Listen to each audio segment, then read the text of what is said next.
So, to kick us off with the Harden Up project, Nick Taylor is going to share with us his hardest ever training session, race, or adventure. Nick? Well, that's put me on the spot to some extent, but probably the hardest thing I've ever attempted, and it is an attempt because I didn't finish the race, was an 100-mile run.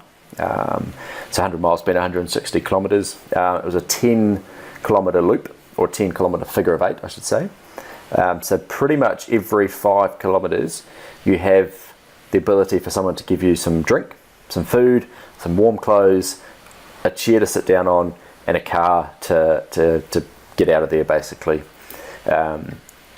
I started off pretty good. I got through maybe, 30 Ks, and it started raining. I wasn't running very quickly, and don't think it's an extreme mountain run or not. It wasn't at all. And then from about 30 Ks onwards, it started raining. At about 80 kilometres, I was feeling all right. Thought I should change my clothes. So I changed my clothes. It was dark at this stage, probably 8 o'clock, 9 o'clock at night. Changed to some dry clothes, went back out there. In the first 5 kilometres of going back out there, I got wet again, and life just sucked. I went from being wet to being dry, and I thought this is great, to back to being wet in about 20 minutes, and life was crap. And pulled through for another 5 kilometres, kind of hummed and hard. Finished up doing 105 kilometres, sat down, said, that's me done, bloody rah. A bunch of people tried to get me to get back out there, and I was no way are you dragging me back out of this tent. So here I am sitting in a tent. I've now got warm clothes on. I'm in a sleeping bag. I've had something to eat. I've got a gas fire going. So I've warmed up, but I'm still like, no, I'm not going back out there in that rain. So it does put into perspective some of those situations that I have witnessed Maddie be in as well, in his brevets, and especially the Tour of Aotearoa, where it rained quite a lot on that for him as well.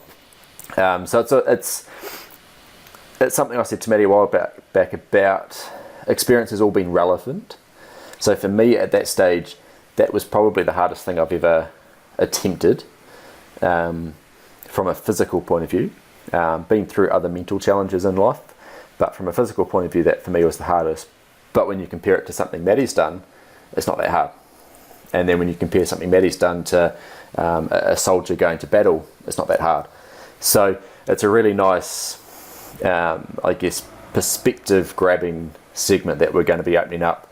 And I'm absolutely rapt to be hearing some of your stories coming through as to some of the things that we put ourselves through as humans these days compared to what our forefathers did, I guess, back in the day. Nice. And I think that's one of the draws of endurance sport for people, is that suffering, that little bit of, hardcoreness that you sort of go and look for. Well, I personally do.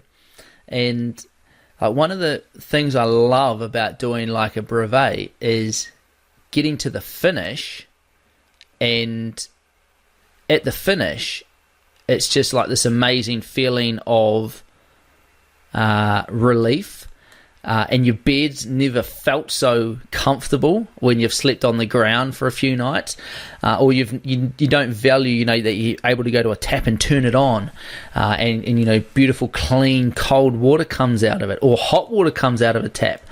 And so what I want to do over this next these next few weeks and explore some of these stories is to help you set a new normal, because as Nick said, it's all relative.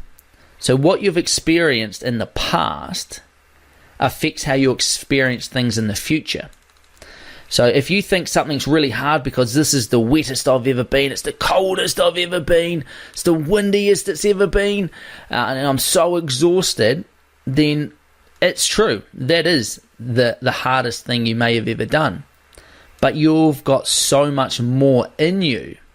And we're going to have a look at some stories of people that have gone above and beyond in terms of their endurance and their strength and everything. And we're also going to look at some of the science behind it as well, to show to you that, it's not only that we're saying these things, and it's kind of like nice, warm, fuzzy things saying, yeah, you've got more to give. But the science actually shows it as well, that you're not tapping in to your full potential, and you need to harden up and start digging a little deeper because you're holding so much back. So that's the Harden Up project. If you want to get yourself a Harden Up t-shirt, you can do that. I'm wearing one right now. This is the coolest t-shirt I've ever owned, to be honest with you. And one, it's super comfortable, but that's beside the point.